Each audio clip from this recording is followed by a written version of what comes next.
Welcome to the next Wasteless World Talks, the first of 2025. And the great part is we celebrate the second anniversary because the very first recorded Wasteless World Talks has been recorded on January 4th, 2023. So congratulate to my co-hosts Kevin and Bill. And of course, we have a new term today, nothing changed. And the term today is touch. And I will start today with you, Kevin. So if you close your eyes and you hear the term touch, what came to your mind first? Intimacy. I was working on a Danish jewelry company called Georg Jensen. And we were doing a new advertising campaign for them. And then one of the guys working for the client, he said, the one thing you have to understand about jewelry is it's the most intimate thing we can buy because we touch it all the time. And I thought this is such a wonderful insight. Interesting. What about you, Bill? If you hear the term, what came to your mind, please? There's reach out and touch somebody. An advertising slogan, Kevin. We are touching each other. And it's not just us touching three or anybody who might look at the recording. It's cultures touching. And so there's the physical touch. There's the emotional and mental touch. It's just such a deep word. It's a beautiful word. Good choice for the first one this year. And you know what is interesting? I mention all the time the noon discussion, which you cannot join because it was not able to record. LinkedIn closed the opportunity to run it there.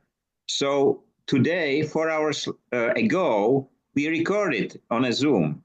So you will be able to watch what we discussed. There has been only 5 people because I need it as a test, but it worked quite well. And it will be shared the same way as our talks is shared for 2 years. But there is more and more content, and it is, as you mentioned, the touch in a way how Kevin see it was let's call it the physical. The touch which you mentioned, the nations and everything was, we can call it virtual. So it is quite interesting that the touch is omnipresent. And if all of us, we are parents, we remember very well the first touch with our child and children and grandchildren and so on. And we remember when we have been children, the touch of our parents. And my question to you, Kevin, do you think that the touch somehow changed in the years? We are for some while on the world. So do you think it's changed somehow?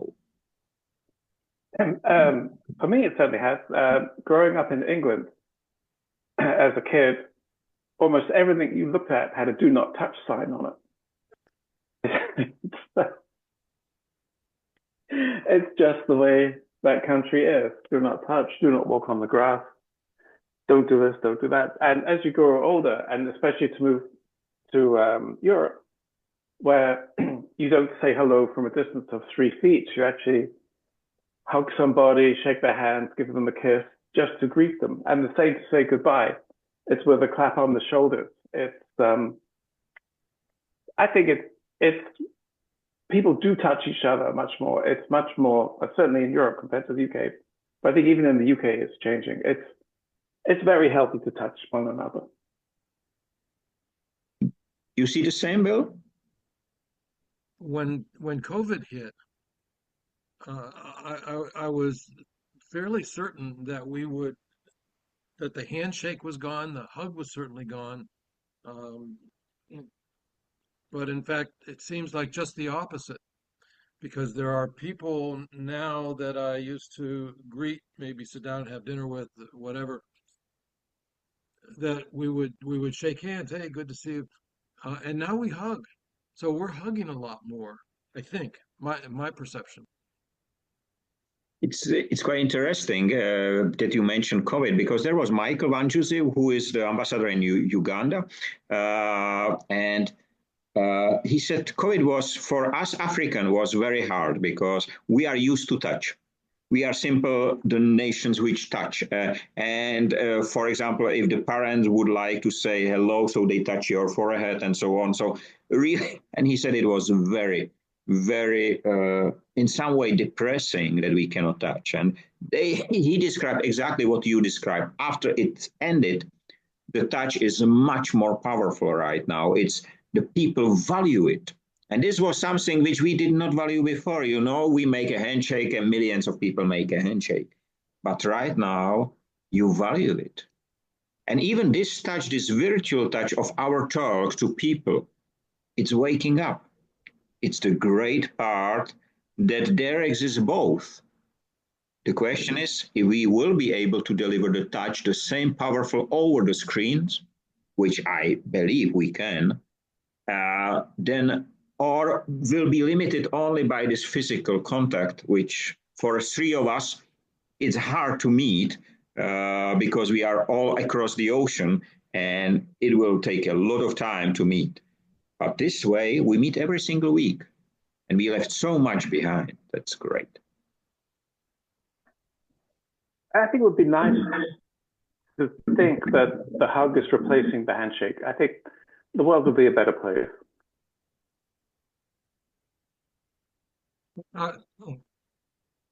So what was going through my mind right now is that I'm in a different place in my life now than I was when we started 2 years ago. I'm fully retired. My wife is fully retired. So it's very different when I would go to some sort of meeting, a networking meeting, or meeting with customers and clients and so on. And in that case, the business card was getting distributed, handshakes to complete strangers. You may be less than complete strangers when you're finished with the conversation, but to get intimate like a hug from a room full of business people, or it's I'm not going to go up and hug everybody in the room, okay? I don't know them. I don't know if they bathed this morning. I don't know. So um, and now the people that I meet with now are family, friends, neighbors, almost all of whom I know. So the hug is welcome to, I welcome it, but I'm not sure I could do that to a room full of strangers. Bill, the first time I went to Moscow, the first night, I was with a Danish guy, and we wanted to find a Russian bar, and we couldn't find any. And then we heard a party going on in the cellar, just off at the back of the Bolshoi. So we went down and opened the door, and there was a private party going on. And everybody stopped talking, and everyone looked at us. The Danish guy I was with put his arms up and said, "Hello, Russian." And then every Russian guy got up, and they stood in the queue to hug us. And then we were invited to the wedding. It was wonderful. It's quite interesting. In my country, we do not hug so much. We have the handshakes, but we do not hug so much. Even in the family, not every time we are hugging. For example, with my mom, I hug, but with my dad, handshake. I remember when you say that, Michael, the last time I saw my dad, I was leaving to go get in the car and drive home. And we stood in front of the house and we said, well, goodbye, Dad. And we shook hands. And my mother, who is 5 foot nothing, just a very small woman, put her shoulder into my back and pushed me against my dad and say, hug him.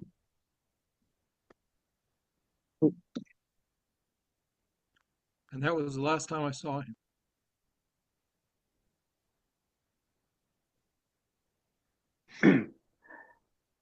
Yeah, Anglo-Saxons are not quite as huggy as other parts of the world. When I was not a child, a teeny or a young man, I was, many people consider that I have many women. So I I don't call it sexual, whatever, but they speak about me this way.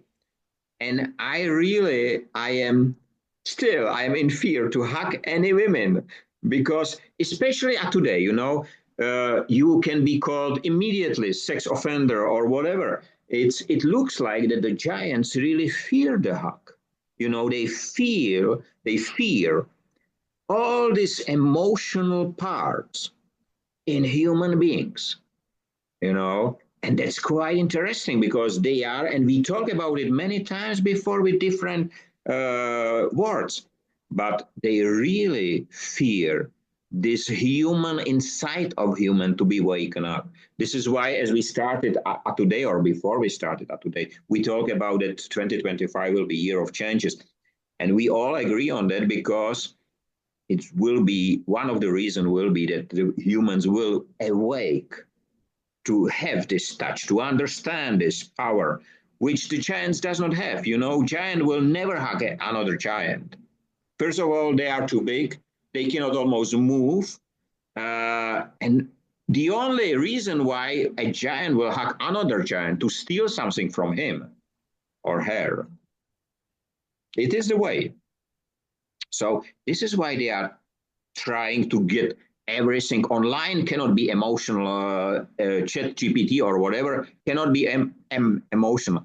Just yesterday, one of my friends who work with Chat GPT and these language models, she said finally Chat GPT get emotional and understand my jokes. And it was quite very different approach than a year before. And right now there is in Las Vegas, I think, is this CES exhibition, the biggest electronic fair in the world generally, and a lot of robots, of course. And some of them are sold as an emotional support. And they are all physical. That was a question my wife and I were just talking about. There was a show on robots and how they look like humans. They taught one to wink, um, and so the question, do they have any rights like humans have rights? Um, and then she said, do you think that anybody will ever marry a robot? Will they marry a robot? And and immediately I looked around the home here, and we've already married robots to some extent. We have Siri, we have Alexa. She's going to answer now. And we first thing in the morning, Alexa, what is the weather? Uh, Alexa, tell me a joke, right? Okay, now she's answering me with a joke. Um, Now tell me that that's not an emotional support robot. Just before we started, I watched one of the stand-up comedians from the US. He is from Texas, and he said, my parents who are 70s, they gave to each other a gun to this Christmas. And I think he's right. Because if there is a marriage, both should have a gun. If only one have a gun, then it's a hostage. It was so great. He was really one after another. It was so crazy. But I think he's right. I think the emotion must be both ways. And right now, even delivering a joke or whatever still is missing this touch. I will call it the emotional touch. You know, until now, I have the opportunity to not study, but to meet a lot of AI tools and so on. I don't use them, but somebody never ever any wake up any emotion in me. No matter whether it was a picture or it was a story or a song or a movie, I never feel emotional. So let me ask you this then. Um, if you program in a little bit of machine learning, and your robot tells you a joke, and they are programmed to record and catalog your responses, and they're programmed to look for the emotional response in you. Then they will, over time, as they tell you a joke, they will over time learn what turns Michael Rada on, what makes him laugh, and what makes him cry, and then they will dish up a little bit of that.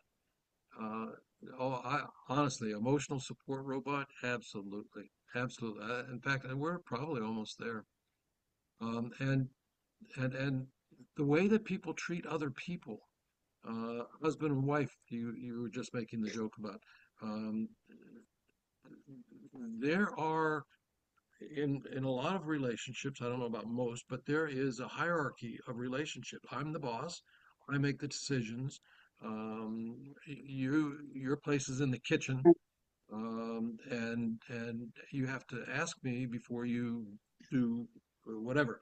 So there's already a hierarchy. So it'd be very easy, I think, for that the person in the kitchen, male or female, to be replaced with a robot with machine learning, and do quite well, I think, It is because that guy who is the boss of that family is making all the decisions now. I think we're so close to it, and we're used to it. We're used to treating them like that. generally the question of your wife was whether there will be a marriage. There already was a marriage, and not only one. So it already exists this way. You mean a person has actually had a wedding Yeah. ceremony Mm-hmm. with a robot? Yes, I think it's in South Korea. Not sure, but you will find it online. It was quite a lot of discussion about it. Kevin? Was it a man or a woman? It was a man. It was man. And if you look at the sex robots which are made in China, they look like humans. All expressions, even speaking. There is the biggest development in the human look like is in the sex industry generally. It's really strange. Half the planet is female. Why do you need to make robots? Anyway, I was thinking of another kind of touch, and that is the emotional touch that we get from music. This Christmas, I got into listen to Prokofiev for some reason or other, and that is such a powerful touch. And it is ingrained in humans to respond to that touch. As an example, there was a report out recently that uh, playing Beethoven's Fifth to a group of subjects um, uh, cured their cancer in 20% of the cases. Then they played Vivaldi, and nobody was cured. But truly, 20% showed improvement in their cancer by listening. I don't remember if it was once or every day for a year, but so I think that the human body is, or the psyche somewhere is receptive to music being a touch. Generally, music is vibration, it's energy. So it is, and if you go back really far into the old Indian and Incas and all these guys, they work with the energy. We just forget how to, because it's much more profitable to sell a pill instead of listen just to a music. That's just a business. I think there exists this relationship, and because the touch means you hand over directly the vibration to the other person. This is why it is being prohibited so frequently. Don't touch, And I do remember this science in the UK, to be honest. When I was there for the first time, it was 1990. Everywhere.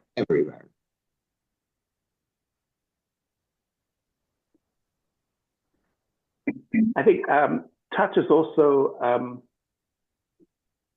I don't think as a species we use it as much as other species do. I think in nature, touch is extremely important way of communicating. And That's very interesting. Expand on that because yes, you know, if you have a puppy dog, a pet puppy dog, he's all over you all the time.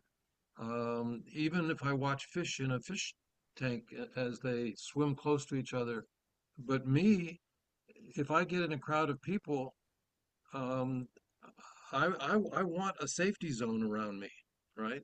And maybe I'll let down my guard and reach out and shake your hand, or if I know you, maybe a hug. But yes, that's a very interesting point. Animals are much more ready to touch or hug or snuggle or whatever.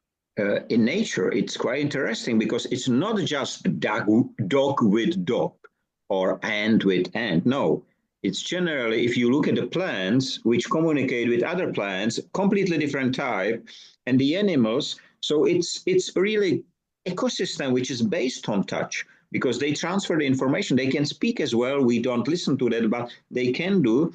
But at the same time, their root systems is connected. If you take the mushrooms and all this stuff, which are the biggest organism in the world, they can transfer. It was measured somewhere that the information is faster than any our information transfer, which we can do today with our electronics, and which can be damaged by one Chinese ship going somewhere with the anchor not being taken out.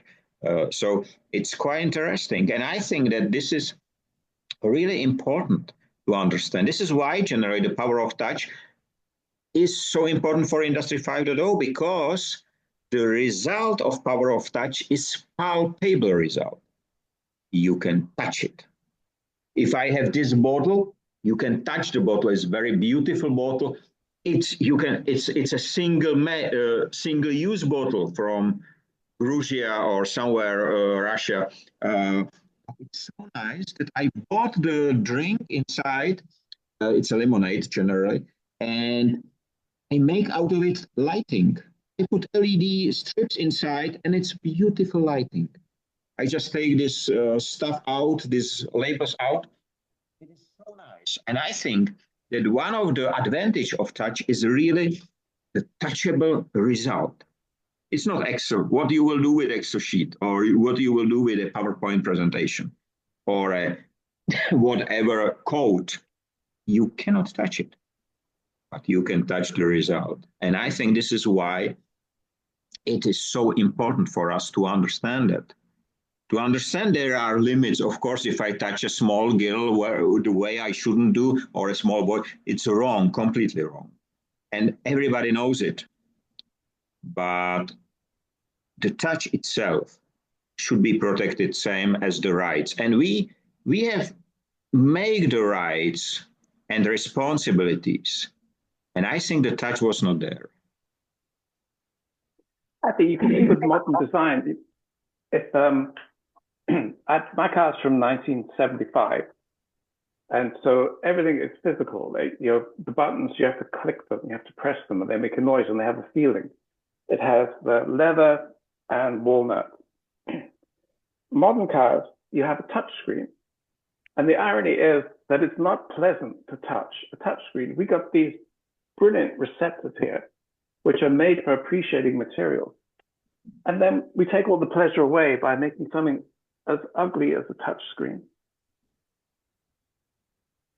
I just published today in the morning, wrote it 2 months ago or 3 months ago, about the change. You know, when you wrote your first text, you used the hand. After you used a typewriter, which was very noisy. After came the electric one, which was less noisy. Then came the keyboard on the computer. And today it's a touch screen. And what is interesting, before you write with all fingers, or at least few. But today, if you look someone writing with unbelievable speed on a screen of a mobile, they do it just with thumbs.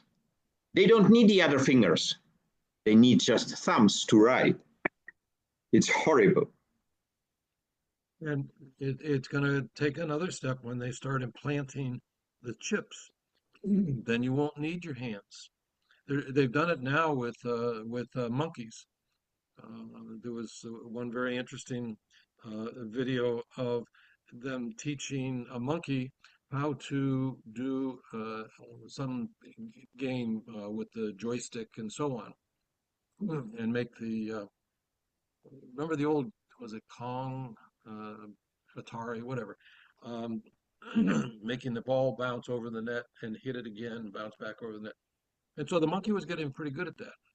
Then they implanted the chip in the monkey, and the monkey doesn't need his hands, but he's sitting there with no joystick in his hands, but making the joystick measurement or actions like this, and getting the little ball to bounce back and forth. And so I don't. I suspect we've already done it. If not, it'll be soon.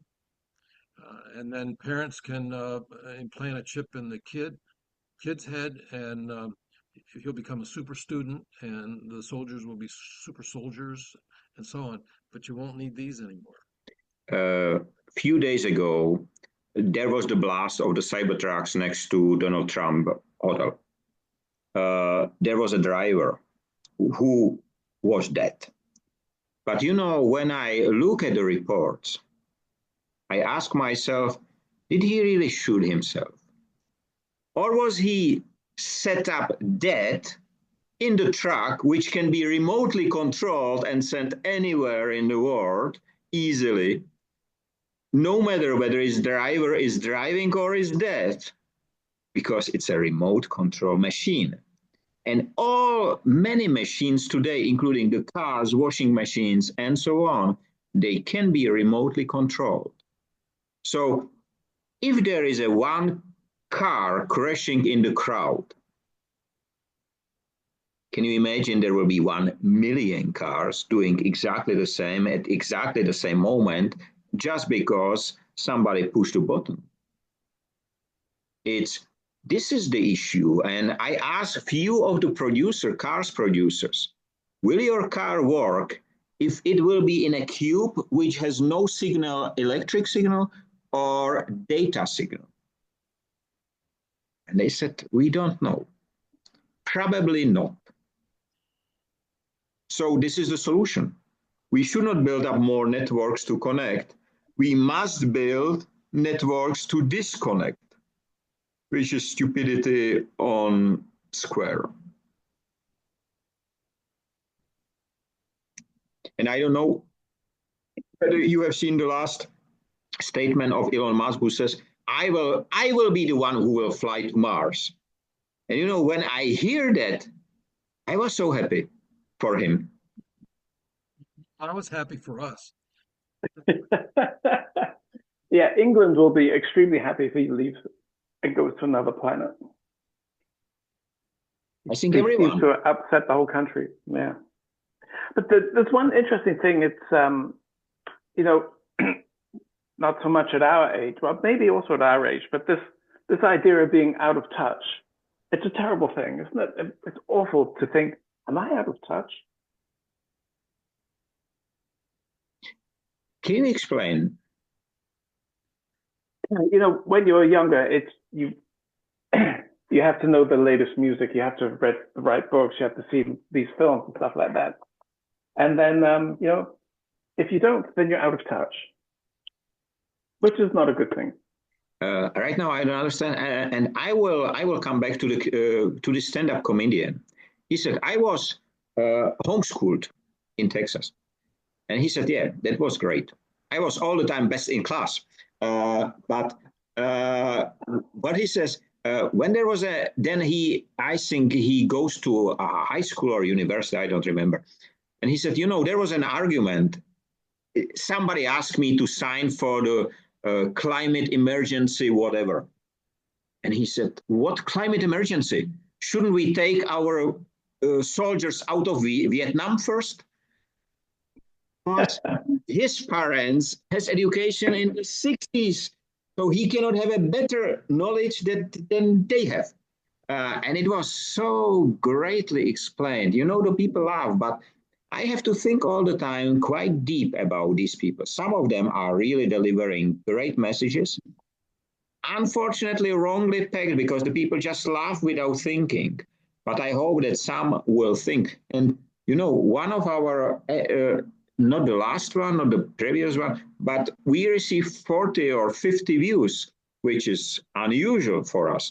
But it was quite interesting. And I think it will grow up, the number will grow up, and we will touch many more with these simple statements. You know, it's nothing complicated. It's inside. We must get it out. You make me think of a discussion that we've had from time to time about how the world is changing. And for example, I grew up in the 50s and 60s, and you never had to ask yourself what is right and wrong, because either the government or the church has a long list of what's right and what's wrong.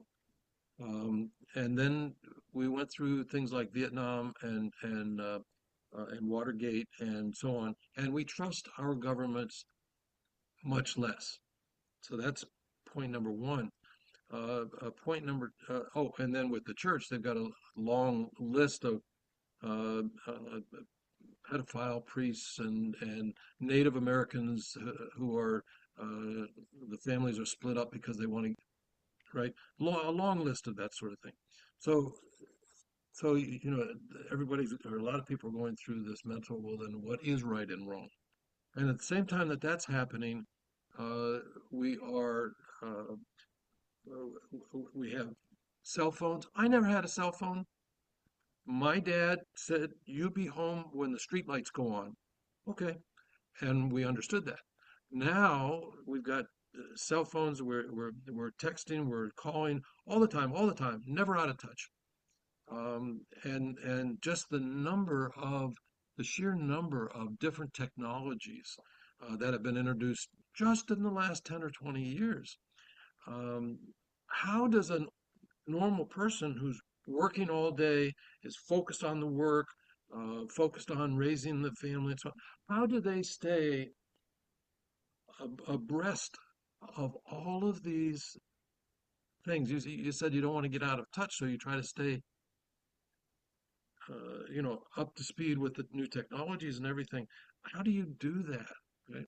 My wife got, my daughter, our daughter gave us each iWatches to talk with our cell phones. And it's such a fantastic technological step to be able to do all that. And so she's been wearing hers for the last week and trying to learn. And you see where mine is? It ain't there. Um, so where do you draw the line with becoming familiar with all these different technologies and say, I don't need that? And so that's a big challenge. That's a big challenge to figure out how, how you keep from getting out of touch with the world and yet still maintain your sanity or maintain some reasonableness. If I'm running around like a crazy person trying to learn AI and driverless cars and having, when do I smell the flowers? Where do I walk in? When do I walk on the grass barefoot and get grounded? It's a very interesting place we find ourselves now. You know, you spoke about iWatch. I have a better one. It's called, generally, this type of watch is called binary watch. I cannot show you how it works at the moment because one battery is missing, but I will prepare it for next time. You know, this is a watch which nobody can read. It should be like underground in Tokyo. You press the button, then you have to make the calculation because they show up for a short time some light or whatever, and you have to calculate what is the time. But it's crazy thing. It cannot do anything else.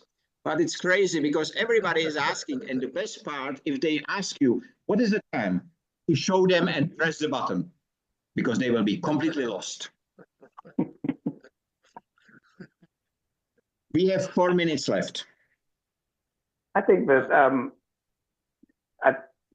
we do it consciously and subconsciously. We have to edit our lives these days, and I think for kids it's going to be really hard. I don't use the smartphone. I don't have any watch. I don't listen to new music. I don't go on social media very much. I certainly wouldn't dream of entering a conversation with a stranger. And I think more and more, we have to decide for ourselves, we've only got a limited amount of time. What kind of person am I? And then reject the giant's offerings or just select the bits that can be useful for you. I think the best part about this is that you can decide. It's so simple. You just decide. It's like about the wasting, The wasting part is great because not a single politician will say, Kevin, you have to waste. Because they will simply look stupid. But they can say, you have to need a watch. Because whatever. But that's exactly the part. It's us. And this is the understanding that the people must understand. It's not the giant. It's not my boss. It's not the president or my wife who say what I should do. It's me who will decide. And I think this is the most important part. And then, if the people do understand, you must give them the tool what to do. And the touch is one of them. Just do something which is reasonable, which make you happy. And it's not killing other people. It's maybe planting a tree or doing something with your parents or with your children, or even for you, it's fine. And that's the point. I think being out of touch is going to be a positive, not a negative in the future. Yes. And the same as Bill explained before in one of the events, as you try to be out of the system, and you said it's harder and harder every single day because you are tracked. But it's combined. I don't need to buy this type of phone. I just can use my smartphone this way, to use it for a call, not to do all the million whatever things with it, and that's about us. But we are pushed. Everybody must buy they call it dumb phone. But it's not. It's really a wise phone, according to my experience. I'm thinking back to 1984 when the Giants controlled everybody with a pill. Was that called Soma? Is that the name of the pill? Soma. And I think so. And they walked in lines and they did what they were supposed to do. Isn't that the same way with the cell phone? Yes. We should call the cell phone Soma, because you see people walking down the street, they may not be in line, but they're all doing this, right? Even while they're, walking across the street and should be looking at the red light, and it's Soma. Unfortunately, the last minute is here, and I have to thank you, not only for today, but for all these 2 years, and we speak much more longer together, because we open the eyes, we give the tools, and this is why we are responsible for the future, same as every single one here who is listening and who is watching us. So have a nice day, free of waste and wasting in all its forms. Stay safe, be free, and don't let anyone else decide how you should feel. And see you next week with the power of touch in our hands. Bye-bye. Bye-bye. Bye-bye.